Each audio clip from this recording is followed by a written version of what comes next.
to your God." It was the roulette woman who held this language.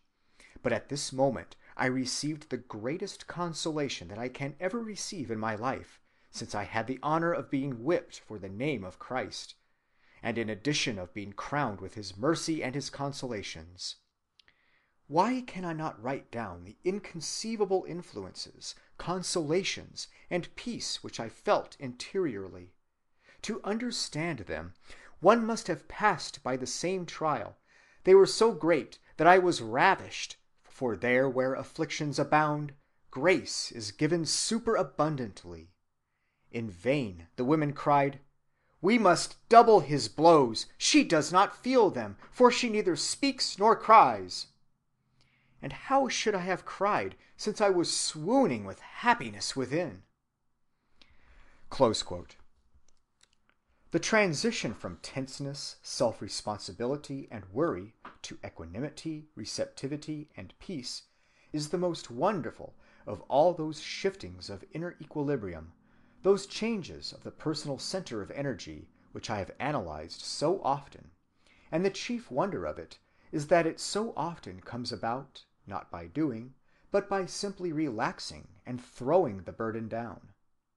This abandonment of self-responsibility seems to be the fundamental act in specifically religious, as distinguished from moral practice. It antedates theologies and is independent of philosophies.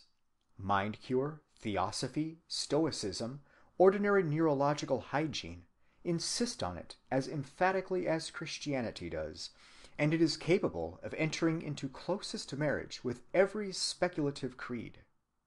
Christians who have it strongly live in what is called recollection, and are never anxious about the future, nor worry over the outcome of the day. Of Saint Catherine of Genoa, it is said that she took cognizance of things only as they were presented to her in succession, moment by moment. To her holy soul, the divine moment was the present moment, and when the present moment was estimated in itself and in its relations, and when the duty that was involved in it was accomplished, it was permitted to pass away as if it had never been, and to give way to the facts and duties of the moment which came after. Hinduism, mind-cure, and theosophy all lay great emphasis upon this concentration of the consciousness upon the moment at hand. The next religious symptom which I will note is what I have called purity of life. The saintly person becomes exceedingly sensitive to inner inconsistency or discord, and mixture and confusion grow intolerable. All the mind's objects and occupations must be ordered with reference to the special spiritual excitement which is now its keynote. Whatever is unspiritual taints the pure water of the soul and is repugnant. Mixed with this exaltation of the moral sensibilities, there is also an ardor of sacrifice, for the beloved deity's sake, of everything unworthy of him. Sometimes the spiritual ardor is so sovereign that purity is achieved at a stroke. We have seen examples. Usually it is a more gradual conquest. Billy Bray's account of his abandonment of tobacco is a good example of the latter form of achievement. Quote, "I had been a smoker as well as a drunkard, and I used to love my tobacco as much as I loved my meat, and I would rather go down into the mine without my dinner than without my pipe.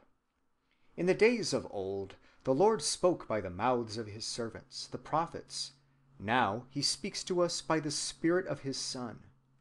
I had not only the feeling part of religion, but I could also hear the small, still voice within, speaking to me. When I took the pipe to smoke, it would be applied within, 'It is an idol, a lust. Worship the Lord with clean lips.' So I felt it was not right to smoke. The Lord also sent a woman to convince me.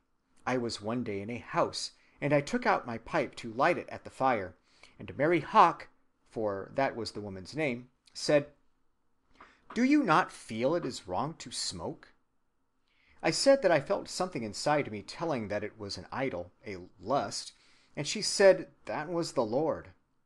Then I said, Now I must give it up, for the Lord is telling me of it inside, and the woman outside, so the tobacco must go, love it as I may.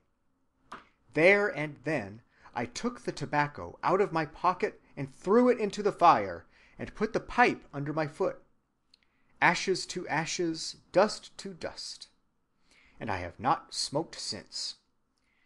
I found it hard to break off old habits, but I cried to the Lord for help, and he gave me strength, for he said, "Call upon me in the day of trouble, and I will deliver thee."